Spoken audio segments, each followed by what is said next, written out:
Hello, everybody, and welcome back to Winter is Coming, a housing justice podcast. And this is a series where we are having conversations exploring how we go from housing crisis to housing justice in our communities. And we take the particular lens of where many of us in these conversations are the land that we're living on, which you might know now on your Google Maps as Kitchener-Waterloo, but this is the traditional territory for thousands of years of the Haudenosaunee, the Anishinaabe, and the Neutral peoples who stewarded this land long before with much more intention and care than us as settlers have. And that is the land that we're talking about. And we're excited to dive in this week with my friend and a fellow camp alumni and Hub Community Network sub-hubber, Gemma Ricker, who is also a former staff at the Working Center. And for those who don't know, the Working Center is an incredible organization in KW that's been around for decades, serving the street-involved community, working alongside those who experience housing insecurity, and they've been doing amazing work for quite a long time. And Gemma has been gracious enough to come on and chat about her time at the Working Center and her experiences. So Gemma, thank you for being here this week. Thanks for making time to be here. Thank you so much for having me. I'm really excited to be on the podcast. Awesome. We're glad to have you. And we are talking in this series about housing justice. And we talk about housing justice. We use that phrase to kind of express how this is a kind of large and sprawling problem that we face that isn't contained simply to soaring house prices in market real estate or mortgage rates. It's not specifically contained to one region, and it's also not specifically contained to just those folks who are street involved. Because as we talked about in our episode with Kirsten Wright, this crisis is a threat to growing poverty at many income levels. And so we talk about housing justice to look at how do we not just get roofs over people's heads, but how do we move towards society, communities, cities, neighborhoods, provinces, and whole countries that really have housing enshrined as a human right. And so you have been working in the past at the Working Center. Tell us a little bit, how did you get involved with the Working Center originally? Yeah, so I graduated from my undergrad in 2021, and I studied peace and conflict studies. That's what my undergrad is in. And I really enjoyed my program. I took a lot of courses in social development studies as well because that interested me. So I took courses, I took a course called Homelessness and Public Policy, and I took courses on environmental justice, trauma and healing, using a trauma-informed approach. So I had a little bit of educational background sort of in the field. And when I graduated, I immediately started looking for a job because it was the middle of the pandemic. And I know that lots of people, once they finish their undergrad, maybe take some time off to do something else or travel or something. And it was in the middle of a lockdown. So I didn't have the opportunity. Not a lot of great travel opportunities, not a lot of backpacking through Europe opportunities in the last couple of years. Exactly. And on top of that, I didn't really need a break because I'd been sitting in my room for the last 8 months doing school online. So I'd already been at home so much. So I actually ended up getting this job like a week after I graduated. I didn't have any time because I felt like I was also ready, to get out of my apartment. So anyways, I graduated and I was, I immediately started looking for jobs. And I was interested in working, in the area. I was interested in staying in the KW area. And I found this job posting on Indeed that the Working Center was hiring for supportive housing workers. And I was a little bit familiar with the Working Center. I knew that they ran the soup kitchen, St. John's Kitchen in Kitchener, but I'd never been there. I'd never volunteered there. I'd never actually interacted with the Working Center. Otherwise, in any other way, I had just heard the name before, but I didn't know all that much about them. Anyways, I got this job. Again, just found it on Indeed, and I didn't know very much what I was stepping into. Mhm. And I worked in their supportive housing, which we'll get into kind of what that looks like. I worked in the supportive housing for a few months, and I was working on the night shift there. So I would get on my bike at 11 at night and bike down University off the campus, down University Avenue and to Okay. work. And then I would bike home at 7 in the morning. And yeah, it was like a really interesting experience. And then after a few months, I had the opportunity to move within the working center to working at St. John's Kitchen. And that's where I spent the last year working. And then, so I worked at St. John's Kitchen for a year after that. So that's how I got involved in the working center. Nice. So like you said, directly out of your undergrad, like a week later, you were diving in. Yeah. What was talk about going from the kind of world of academia in post-secondary, and then diving right into what some of us in like liberative Jesus traditions might call the incarnational, or other people might say right in the thick of it, in the trenches, on the front line, in a very lived experience, practical way. You went from not only academia and studying, but like the end of your career there was the start of the pandemic. And so, like you said, in your apartment, finishing school at a laptop, and then going right into kind of the front lines of working there with the working center, working alongside folks who are street involved or are housing insecure. And what was that shift like, going from the laptop into the working center? Yeah, so it was interesting because it was like going right from theory to practice. So I had just been learning about this stuff, but just in theory. I was sitting in university, I was sitting amongst people who were not dealing directly with the housing crisis, with homelessness, with the opioid crisis. I was sitting amongst university students who had housing, and I was learning about, for example, how to use a trauma-informed approach in any type of work. And then when I started at the working center, they started to train us at how to use a trauma-informed approach. So I was using that stuff that I learned in school directly where I was working. So I did take it right from theory to practice. I don't remember it being too big of a transition, even though we had all been at home for a long time just before I started working there. It was pretty natural just to jump back in and start being around people and working in housing and being around people all the time, like every night, every shift. It was pretty exciting. Nice. Yeah. You talked about specifically what we're looking at here, and what a lot of your experiences were around supportive housing. And I think that's one thing that is, we've talked a little bit so far on the podcast about this idea of the housing continuum, and that the continuum stretches all the way from what we might traditionally look at as those who are living on or close to the street involved folks, what we might have in the past called homelessness, all the way to where the other end of the continuum, where there's market real estate. And so the idea of somebody getting a down payment and being able to get a mortgage and buy a house. But in between those phases of the continuum are these other phases, and housing justice wants to work to get people along that continuum, and at least, although what we would probably also say housing justice would have a lot to say about how market real estate and that end of the continuum needs to change. But in between those who are living close to the streets and those who are able to own houses, we have these other phases of the continuum, including emergency response, emergency shelters, supportive housing, accessible housing, affordable housing, transitional housing. So you have had experience then working in supportive housing. Can you help us as listeners, and as me, what I said lots of times, I'm not an expert in this. What is supportive housing? What does that look like? How might that differ from something like an emergency shelter, and how might it differ from something like just market real estate housing? What is supportive housing?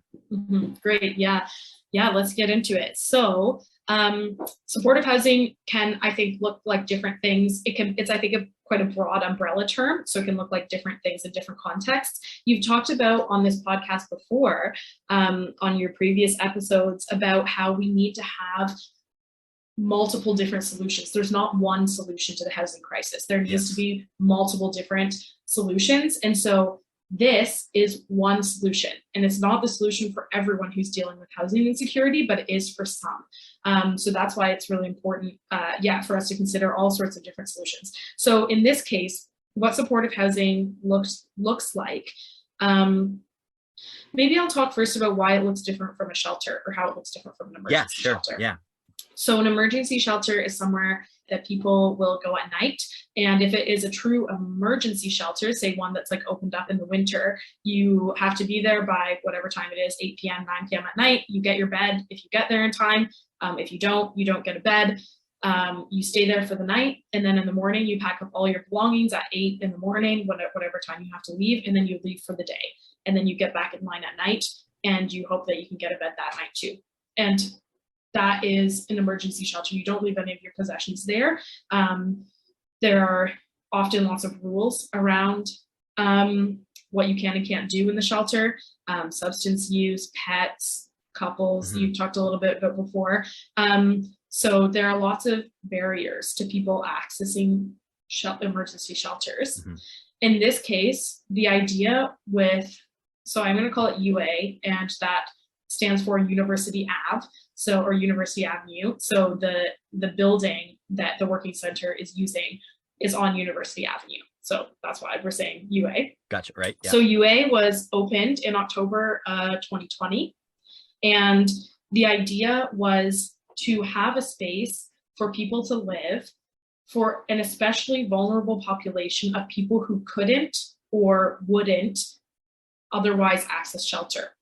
And it can be hard for some people to imagine why people would choose to live on the streets instead of sleeping inside in a shelter, but there are lots of barriers to shelter. So I kind of made a little list of like some of the ones that came to mind. So some of the barriers to accessing shelter is that people can't have pets.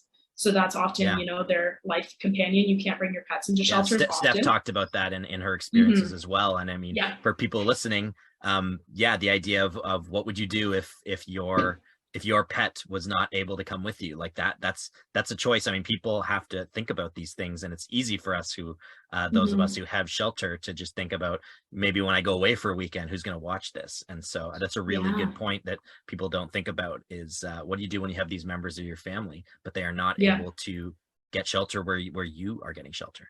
Yeah, like where are you going to leave your dog or your cat? Like, are you going to leave them on the street? Are you going to tie them, to a tree overnight? Like, legitimately, like people will choose to stay on the street because they actually have nowhere to leave their dog or stay in a safe place. Yeah. So, people aren't allowed to stay in couples in shelters. Everyone has their own bed. I think Steph Stretch mentioned that as well. But also it might just be a men's shelter or just be a women's shelter.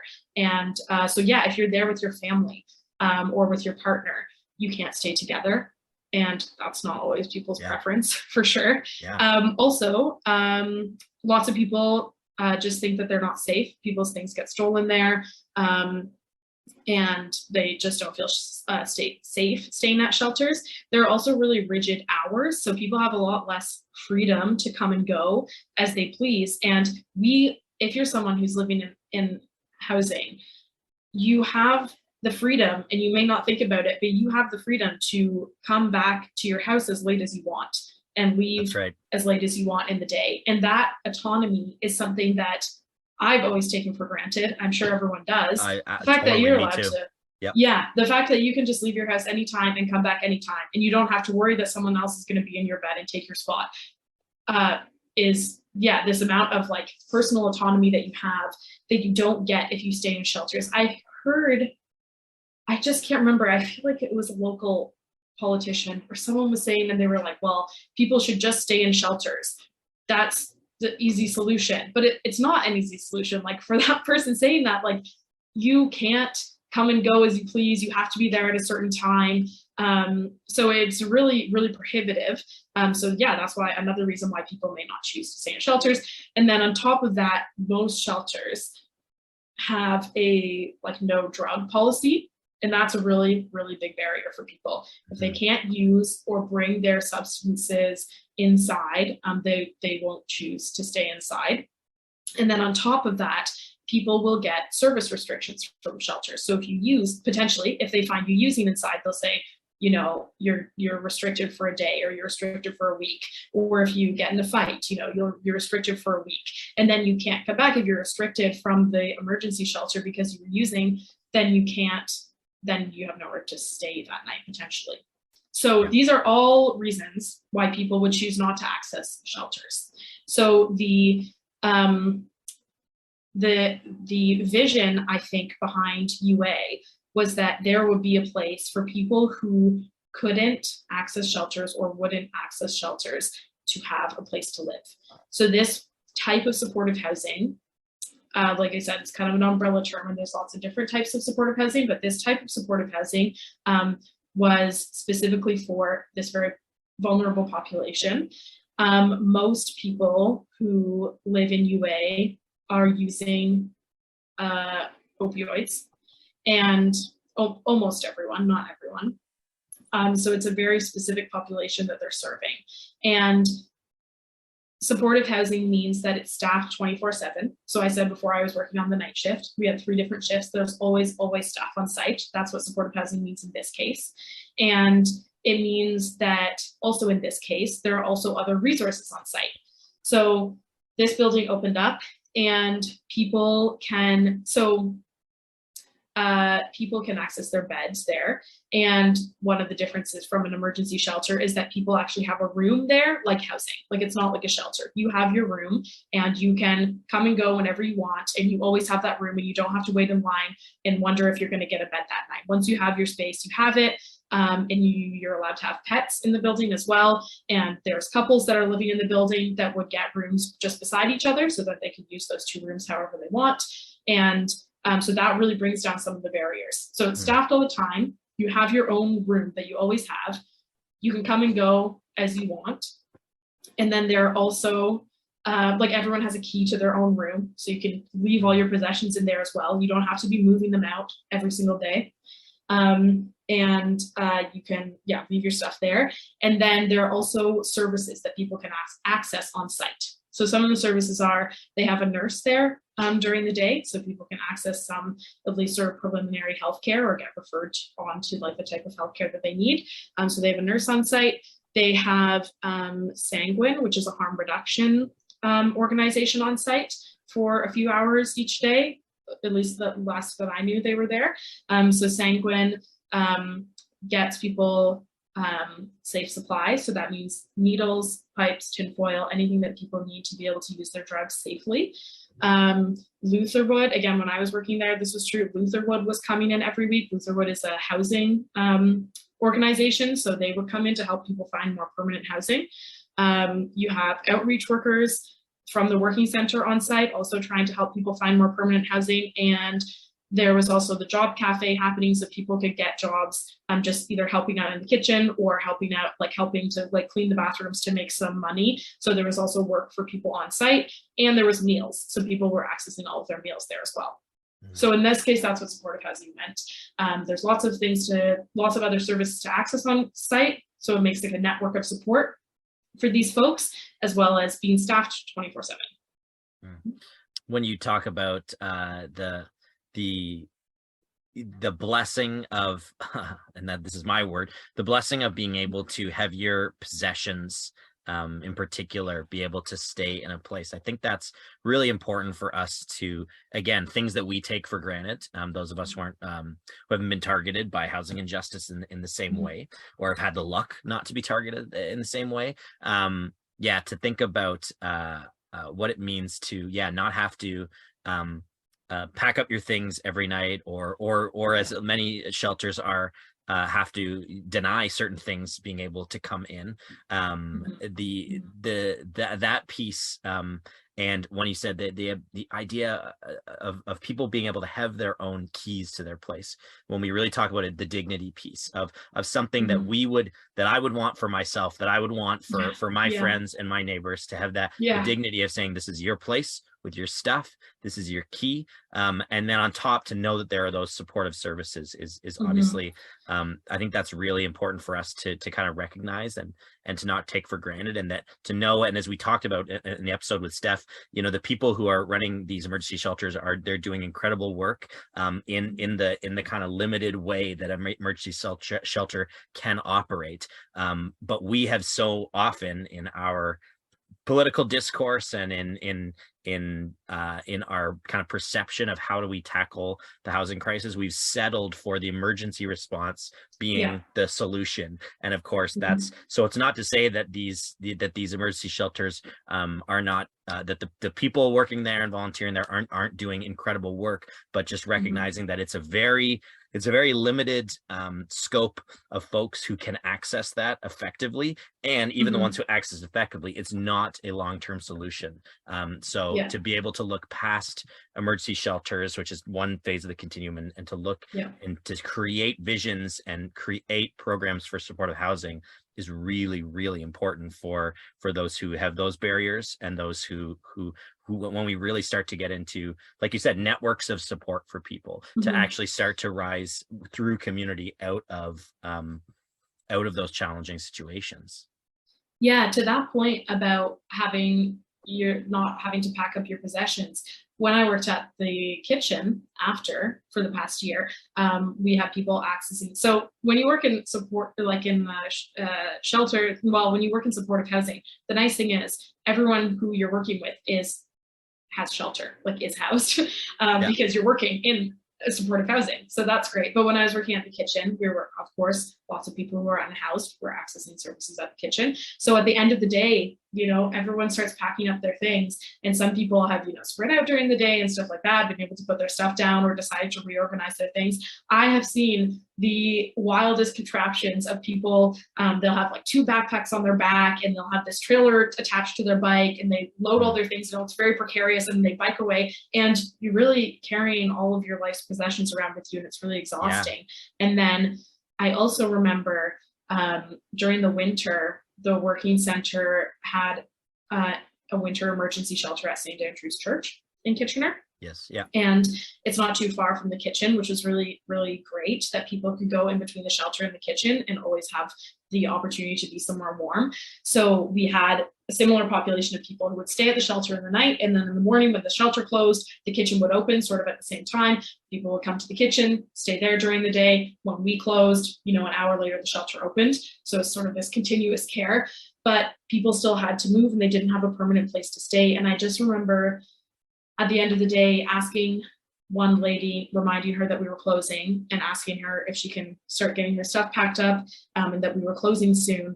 And she had been, I think, napping on the floor, because sometimes it's hard to get a good sleep in the shelter. Yeah. And she just sighed and said, "It's always get up and get out, get up and get out. It's always like pack your things and get out," because every 12 hours she's being asked to get up and get out and move to the next place, and then move to the next place. And it's so mentally and physically exhausting that it just really, really pulled up. That just really broke my heart when she was saying that, because it was exactly true.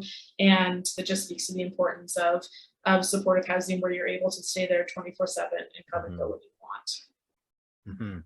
Yeah.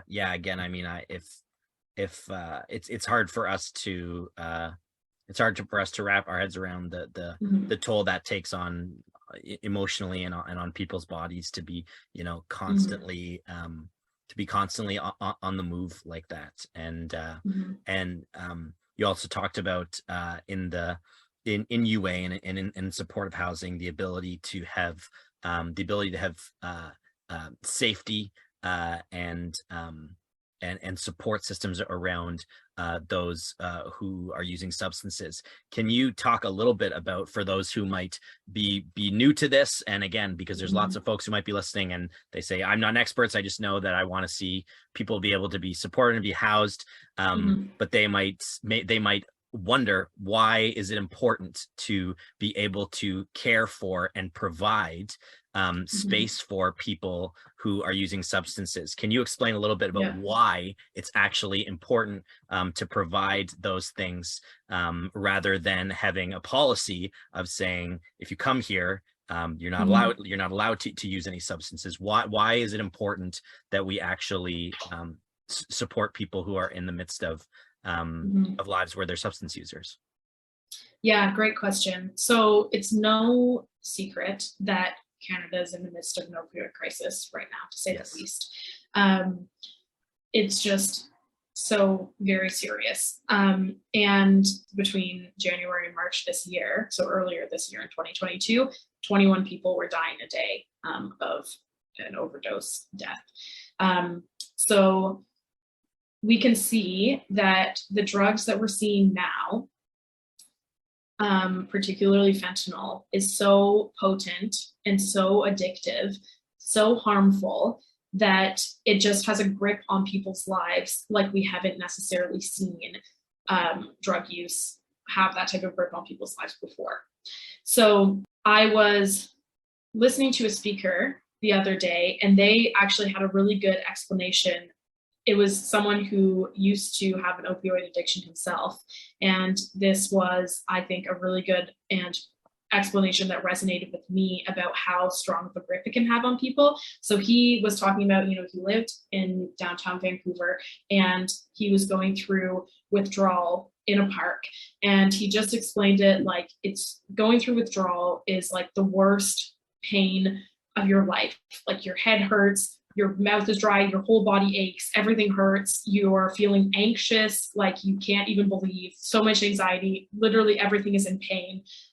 You're like just laying on the ground feeling so sick, like the worst flu that you have ever had. Picture like the worst, most sick you've ever felt in your life. And you know that you can make it, $10 will make it go away. I really resonated with me because I know that when I feel really sick, like I will do anything to make the pain stop. Like you just don't want to be in pain anymore. Oh yeah. Yeah. Like you said, like you would go to the drugstore and buy like any flu medicine that they had that you would take that would make this pain go away.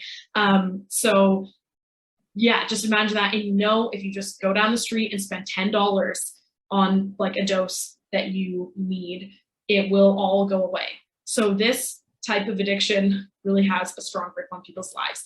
And I just think that like it's really important to remember that people from all walks of life have like opioid addictions, and it's not just one type of person. There's so much stigma around it. Of course, there's a lot of stigma around drug use, but just because people use drugs, it doesn't mean they don't deserve housing.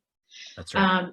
That's why it's just so important to support people who are using drugs and support them in a way that there's no expectation that they stop using. We used to have, I think there was sort of a lot of policies around like, first you have to get clean and then you'll be eligible for housing. Get clean, not really like a term that we use, but like I would generally use, but yeah. But what the term that was traditional and an attitude that was traditionally put out to a spectacular failure of results. Exactly. And so we have this there's like a sort of philosophy now that's called like housing first, which means first you can house people and then they can access other supports that they need once their basic needs are met. But I also, on top of that, really believe that we have to house people with no conditions. Like there's no conditions of like, well, if you house them, it means you have to be going to AA or you have to be seeking treatment. Some people are not ready for that. And it doesn't mean that they don't deserve housing, and it doesn't mean that we still shouldn't work to support them. So I just think that's that's the reason that it's so important to provide housing. And it's just not like, I know that some people might feel uncomfortable with that, and they might think, well, they should just be able to go to a shelter where they're not allowed to use. Like, what's the problem with that? It's not good to use anyways. But it's just, I don't understand it because I haven't had an opioid addiction, so I can't truly understand it, but it's just so all encompassing from what I have seen people experience. And it's just so intense. Like it's just not that easy. You can't just say to people, well, you should just go to a place where you can't use, because people will choose to just sleep on the streets in that case. And then they die because they're using alone or they're freezing to death. Yeah. And I think that's the thing I think you said it really beautifully. One, we should be housing people without conditions. Two, just because someone is using substances does not mean that they don't deserve housing and support and life. And when people callously dismiss and just say, well, they should just go to the shelter, or they should just stop using, and phrases like, they should just get it together. Well, even if you want to take that track, the result is people are dying. The people, like you said, are going out, they're sleeping outside, they're either dying of overdoses or they're freezing, they're using alone.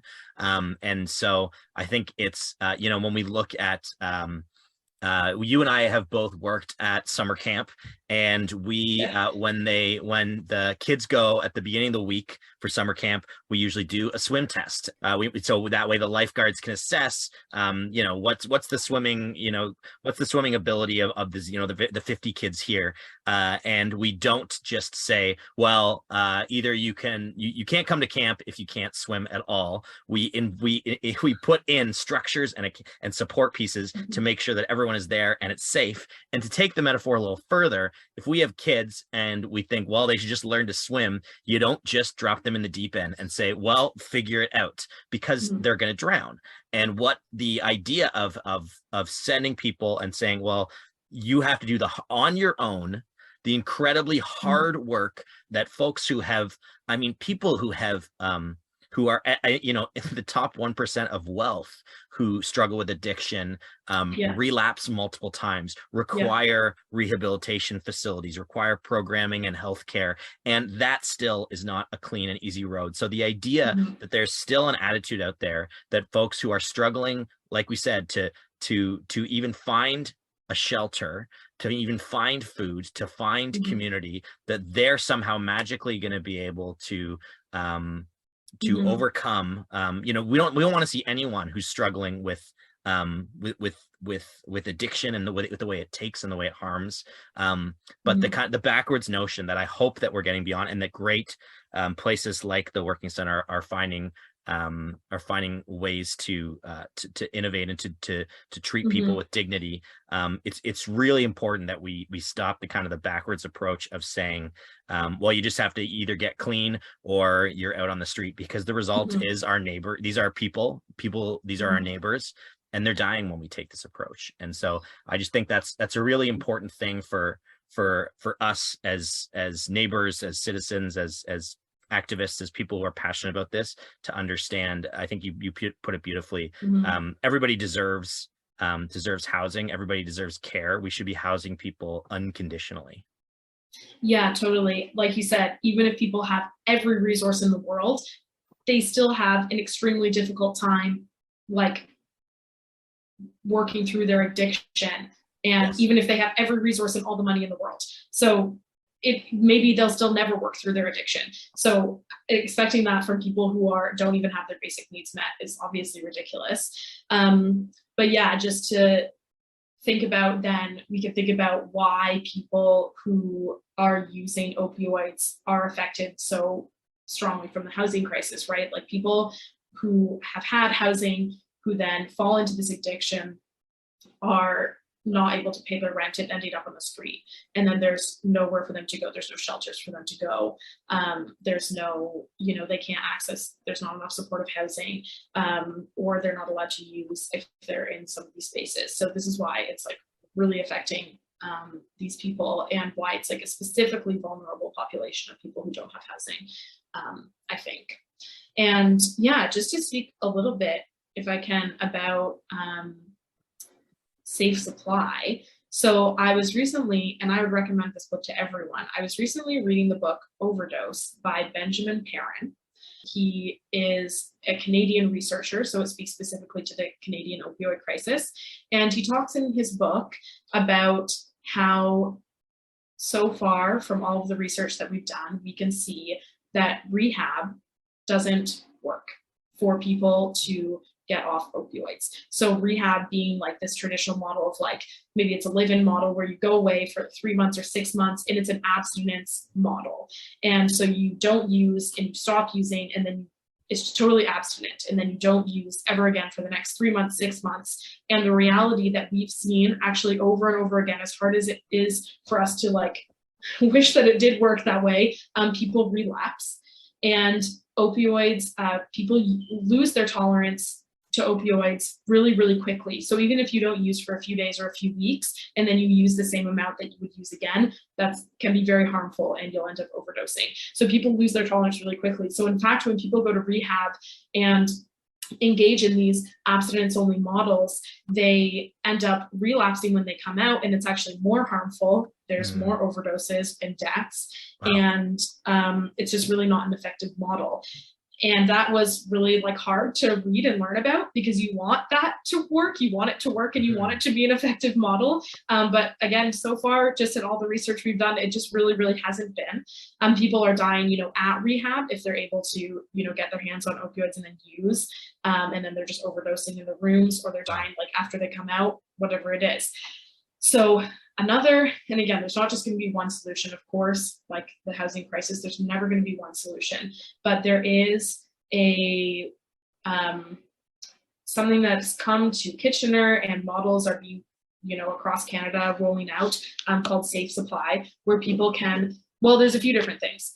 There's one, Safe Supply, where people can access their drugs safely, that basically like as a prescription to them, and then they know that it's not coming from the street, so it's not contaminated. They know exactly how much they're taking. And then there's also programs like methadone that feeds the need for having your opioids without giving you a high. And that is a way that we can help people, again, if they want to and if they're ready, basically to stop using street drugs as much, because they'll take their methadone every day, and then they won't feel as the strong, or first of all, they won't experience withdrawal. And that is really important, because people know like withdrawal feels so bad that people will do anything to continue to get their high. So one, if you're taking methadone, you won't experience your withdrawal symptoms, which is really important. And two, you won't feel the need, again, from my understanding, you don't feel the need to use your opioids more, which means, eventually you can sort of start coming off street drugs, and then eventually you can sort of, long term, you can kind of start coming off your methadone and decreasing your methadone dose as well. And that can be one model that people have seen success with in the past. So at UA, just to loop that back in, we had a methadone program there, I believe through the nurse. So every day, people who chose, I think maybe like at the time, we had maybe a quarter of the people who were living there who were on the methadone program. And so that was also like one of the ways that we were working to support people who were looking to beat their addiction. I'm glad you did go on that, because I think it's important for people who are passionate about this, about seeing housing justice, to understand that the reality is that many people are either ending up living close to the streets because of struggles with addiction, or entering into it during their lives that are living close to the street, and we need to be able to respond in an actually effective way. And I think we're far enough now into being able to look back with hindsight, and particularly at places like the United States and in Canada too, on in the 80s, what was known as the war on drugs, which we can now, without any serious debate, understand what a colossal failure and how counterproductive that approach was. Yes. And in many ways, we're still continuing that counterproductive approach with how we think about housing. And so for those who are passionate about showing up to city council meetings and public consultation meetings, it's really critical that I think everyday people understand the importance of safe supply, and as you're talking about it, and understand why And again, I would hope that we would just trust that the organizations that are working on the front lines know better than those of us who can sit back from our easy, like our lazy boys here and just say what we think should happen. But totally. Let's assume that people are like me and they're an armchair quarterback who's always yelling at the TV and watching sports and telling them how they should be running the play or how the Blue Jays should be pitching today, because that is me. I will say it's really, really important that we understand why protecting safe supply and why caring and supporting folks who are living with addictions is critical to getting them on a path to healing and health and getting them on a path to being housed. So I really do appreciate you kind of laying that out for us, what it looks like at UA, at the Working Center, and why it's important that we are there, not to judge, not to try and take an approach that is just going to end up with people going out alone onto the streets, but actually is a way to keep people in the community and inside places that have those supports. Yeah, and it's just really important to pay attention to the experts and pay attention to the research. Like, I'm not a full expert on, methadone and safe supply, but there are people out there who are. And as you were talking about the war on drugs being like a total failure, I think this book, again, it's called Overdose by Benjamin Perrin, is really, really excellent because Benjamin Perrin used to work for Stephen Harper while he was in government and actually helped roll out the war on drugs program, like just like ideology in Stephen Harper's government. And he was like a full believer and supporter of the war on drugs. And when he finished working for Harper, he's a professor at a university, and he came back, he's from Vancouver, and he saw, wow, like people are just dying at like a more incredible rate than before. What's going on here? And started to dive in and do his own research, and ultimately by the end was convinced that he was totally wrong before, and even caused a lot of harm in like the policies that were rolled out. But that means he's able to speak like very genuinely to what the research that he has actually done, to the really, really good, valuable research that he's done on the opioid crisis. So read that book. Yeah, we'll put a link to that in the description. I think that's a great thing. Can you talk a little more as we kind of move on here about what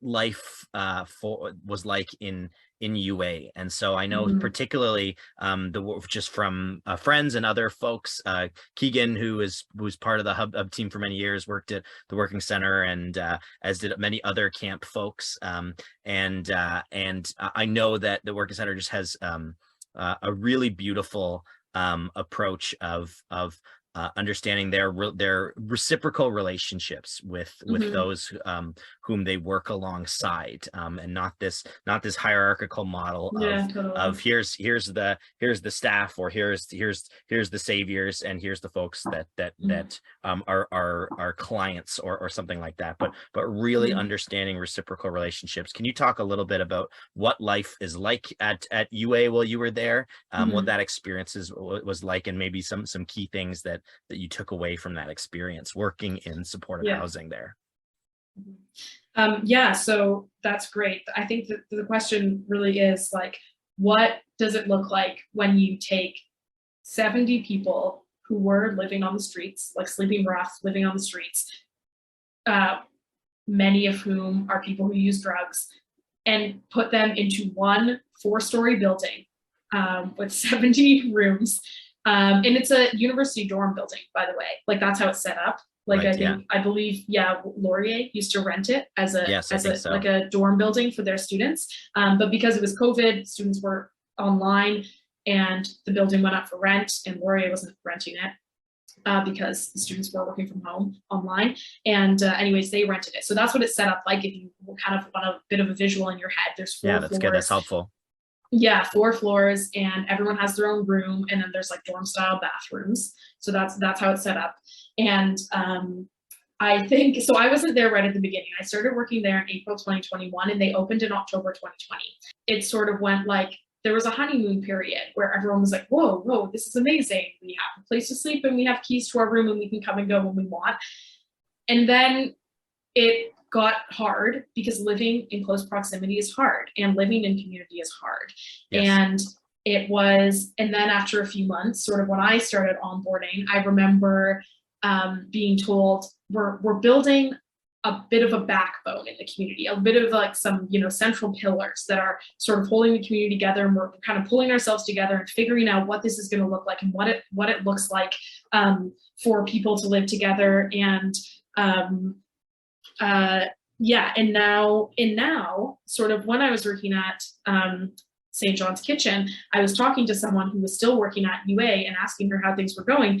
And she was saying about how they were sort of in a phase where they were able to start supporting people to move on to more permanent housing. So UA is much more permanent than like a shelter, but the Mancinis, I remember them saying, actually advocated that when they were doing that big homelessness count, I believe in September 2021, that these people were still counted like they did not have permanent shelter. Like this wasn't like a permanent housing.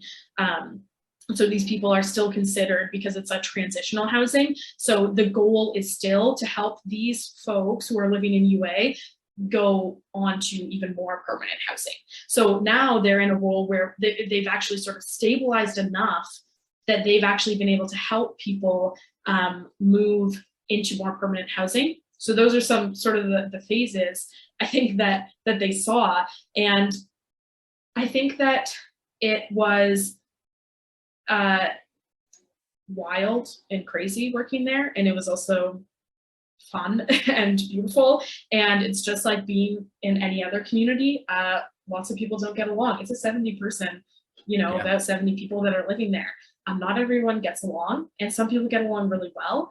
And some people barely come out of the room because they don't like to interact with people. And some people hang out in the common areas all the time because they always want to interact with people.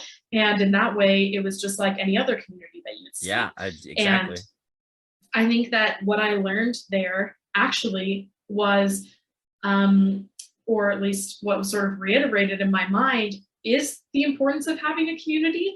We actually had a resident move out. He had the opportunity to rent a place with some friends of his in a way that he was able to afford. And he moved out at that time when I was working there. And we were like, this is amazing. He's getting permanent housing. And it definitely was good in a lot of ways. But he kept coming back around because he was lonely in his new housing. All of a sudden, he was living in a place where he had a few roommates who may or may not have been there all the time, but then that's it. He was in the house by himself, and he was used to living in a building with 60 or 70 other people that he could, visit with all the time if he wanted, like people who had become close friends, people who were close friends, a family, even like we have like siblings and couples and stuff living in there. And so I think that I really learned about the importance of community because it showed me like literally every single person needs community, and it can be a really hard thing, and there can be a lot of problems. It can be very imperfect, but people still need a sense of community and a sense of connection. Yeah, I think again, as we there's so many pieces that for those of us who have not had the same experiences being with housing insecurity, with being street involved, with living close to the streets, there's so many ways. I think initially we can look at it and just go, wow, I just can't even, I can't even imagine what the needs are and what the experiences is like. And of course in so many ways we have to come with humility and recognize that we don't understand, like we said, what is it like to have all your possessions have to travel with you at all times, to be shuffled from in and out of somewhere every night. And at the same time, there's so many pieces of this that, like, as you said, what would we do without our communities, whether that's family systems or friend units or or those cells, those bodies that are around us of people who know us, who we can go to, who we can just relax with, and the exhaustion, particularly for those who aren't in a place where they can get that, either because of having barriers to accessing supportive housing, or barriers to accessing community in certain ways. And there's lots of reasons why those barriers would come up.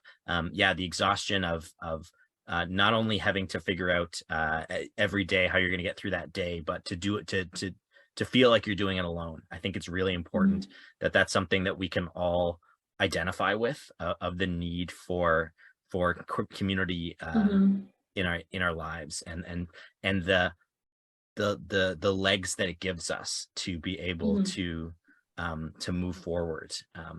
Yeah, I've seen, just from my past year of experience, I think that people often who are street involved hold even closer to their community than others, because it's almost like vital to keep you going. You need support, when you're out of this, or your sleeping bag is wet, or and you need a light. Then like you hold closely to the people that are close to you. That's what I've seen, just working at the kitchen, working at UA.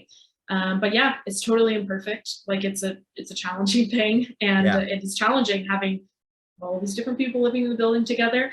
But people who want to live there keep living there. It's a really neat thing. I remember someone from the working center who said this to me. The neat thing is that people at the working center, they said, have been hearing for years, and we've maybe heard this as well, have been hearing for years, oh, well, people live on the streets because they choose to live on the streets. They want to live on the streets. If they didn't want to, oh, well, then why aren't they trying harder to get housing? And, just a lot of sentiments like that. Like, people who are on the streets, it's because they want to be there. It's they're choosing to live on the streets. I've heard even people close to me saying that. And someone from the working center said to me, it's been interesting because we have basically proven or shown that people who are living on the streets, when given housing, actually stayed. Like, almost everyone chose to stay in housing when it was offered to them, in a way that was low barrier or no barrier for them, right? There weren't all these other barriers for them about, like, not being able to bring their pets or not being able to stay with their families. When there was no or low barrier housing offered to them, people stayed, and they're still staying, and they're living there. It kind of helps prove that, like, people aren't living on the street because it's a choice. Maybe they feel it's their best option, but it's not their most preferred option, from what we've seen.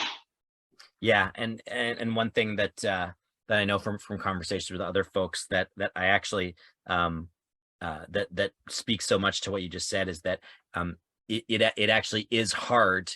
We know that getting people housed is one thing, and sometimes the line that comes after that is keeping people housed is a challenge. But I think what it really speaks to is the fact that keeping people housed in the current systems that we have is the challenge. But understanding that there are ways to rethink our approaches, our perceptions, to housing, to supportive housing, to healthcare programs, to how we see our neighbors. Shifting that is what we need to do, because it is a challenge to keep people housed if we keep taking the same approach to things, saying, well, eventually you just need to be able to work your way up to, somehow afford a down payment and a mortgage in a climate where that is out of reach for people who are households with multiple full-time jobs. So I think that's a really important thing to recognize, that when we talk about getting people housed and the challenge of keeping people housing, the challenge lies in the absurdity of continuing to take the same approach to housing that we have for so long. And we need to take heed of places like the working center and the work that is happening, and I should say the community that is happening at UA, to understand and see, much like how we need to evolve our approach with the opioid crisis. We need to actually respond to what's happening, and we need to actually take a look at what's working and what isn't, and not just try and continue the same approach based on presumptions that have been completely disproven. And so I think that's a really, really beautiful thing to look at, and to take the case study of of UA, and see that, like you said, the success that's come, not the perfect success, not saying that all of a sudden it is this perfect utopian society and everything works and it's all one linear track to getting everybody into their own place. It's really important for us to look at the complexity, the messiness, but also, like you said, the beauty of the community that has taken place there, and to recognize that there's not, like you said, one size fits all solution to everything, but that this is what it looks like to take an approach where folks who are street involved are able to speak to what their needs are and are able to have the dignity to have agency over their own path, and to have a support system around that takes that into account and supports where they're at. So I think that UA is just a really beautiful example of how to really effectively respond in the realm of supportive housing. Yeah, I commend the Working Center for trying something new. I mean, maybe they're not the first people ever, or the first organization ever to do something like this, but it does, like you said, it takes change. We're seeing problems that we haven't seen before in the opioid crisis and in the housing crisis. And that means we need solutions that we haven't necessarily seen before. That's right. Yeah. Yeah, we need to look at, not just rely on our old, outdated presumptions. And it takes trying something new to see how it will go. I remember actually the job listing on Indeed, when I originally read it, said, this is a housing experiment and we are just trying to figure this out as we go. And that is really exactly what it was. I mean, they said right there on the job posting, this is a housing experiment. And I don't remember the exact words, but basically, yeah, we're figuring this out as we go. And that is, what's happening, what was happening and what is happening, I'm sure still. And there's always new things to learn. And, but it takes a new type of housing experiment or safe supply. Like before that, people might have thought it was crazy to prescribe people their opioids. It would have seemed their opioids. completely counterintuitive. Yeah, exactly. Totally. But it took some people to start doing that, to try a new approach, because our current approaches just weren't working, to see a change. So yeah, I think that's what UA is. It's a housing experiment, and it's one, just to wrap it around, like it's one solution. And there needs to be many different approaches and many different solutions to the housing crisis. And this is one that will work for, or that's working for some portion of the population. Yeah, because everybody's needs are different and everybody's situations are different, and everybody's ability to exist in community differs the same way it does with those of us who live with neighbors who down our street who drive us crazy, or other neighbors who we go over and watch a hockey game every week. Again, this is not understanding that these are our neighbors who have the same ups and downs with the community that we do. And Gemma, I think it takes a lot of courage and intestinal fortitude to basically look at a job posting that's essentially saying we're going to build the plane while we're flying it, which is essentially how many people would get into the plane that's still being built. And so I'm really grateful for the work that you do, and for you to be just another example for us on this series of how to take kind of the learning and the theory, and what I often talk about is when we're behind sort of the glass window and able to just be looking at things from a distance, to actually cross through that threshold and to put it into practice. And again, for those of us who come from a liberative lens, Jesus tradition, to live discipleship in that incarnational way, to be able to be in lived experience in relationship is a really important thing. And my hope is as we go on with this series, we're continuing to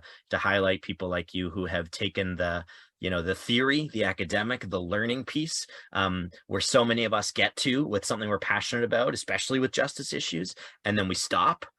and understand how can we get over from that first step into action, and again, it's going to look a million different ways, as it has with Steph Stretch or Kirsten Wright, who we've talked with, or anyone else. It's going to look different how we actually take action and get involved. But to go from theory and learning to action, I think is a really important step that we all need to understand. How can we take that step in action? And your courage in stepping in a week after you finished your undergrad and going, I was ready to go. and going right into it, as the working center themselves were figuring out, is really beautiful and really inspiring. And I'm really grateful for you being able to be here this week and share your story and share your experiences with the working center and with the amazing work that's happening at the community at UA. So thanks very much for sharing. Yeah, thank you. Can I say one sort of call to action before I leave? Yes, please do. Yeah.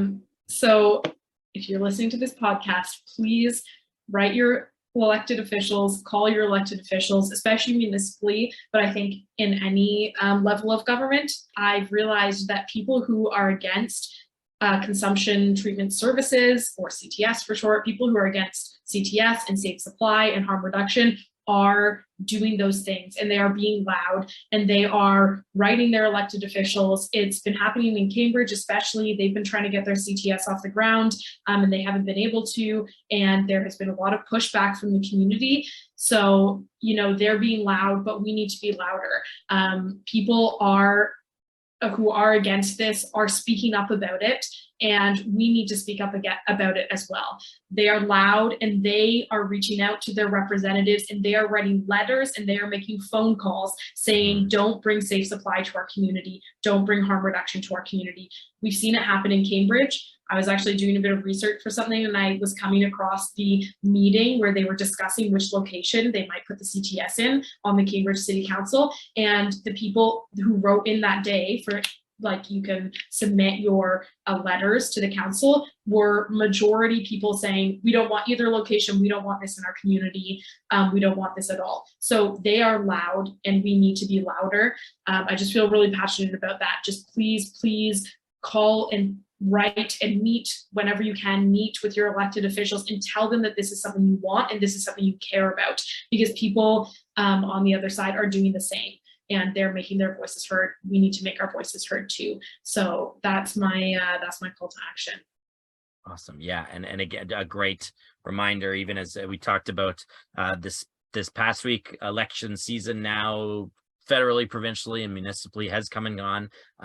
But the work does not stop after we cast a ballot. In fact, now we have city councils, we have regional councils. A lot of the stuff happens at the regional level as well, but that's right, the municipal level does have a lot to say over specific projects, where they go, and safe supply. And you've done a really great job, Gemma, for us of painting the intersection with safe supply and with supportive housing and with housing justice. So that is a great call to action.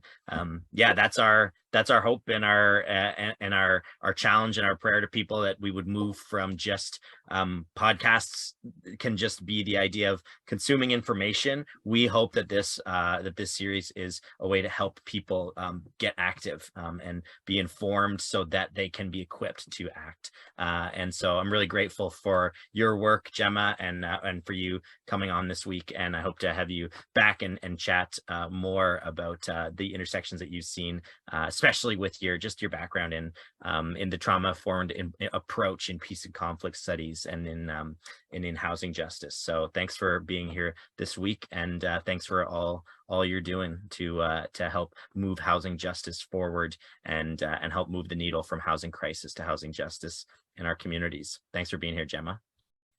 Thank you so much for having me.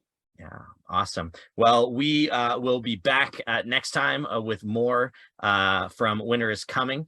And as we continue to look at this, we encourage you to check out organizations like the Working Center. Find out what they're doing, find out how you can support them. They have fundraisers every year. They need volunteers, they need staff, and they need people in their corner supporting the work that they do, and Cambridge especially also needs that now more than ever. So find out how you can get involved, make your voice heard, and help support these organizations that are living out housing justice and are doing amazing things in our communities. So for Winter is Coming, thank you for being here again, Gemma. I'm Adam Cresswell, and we will see you next time.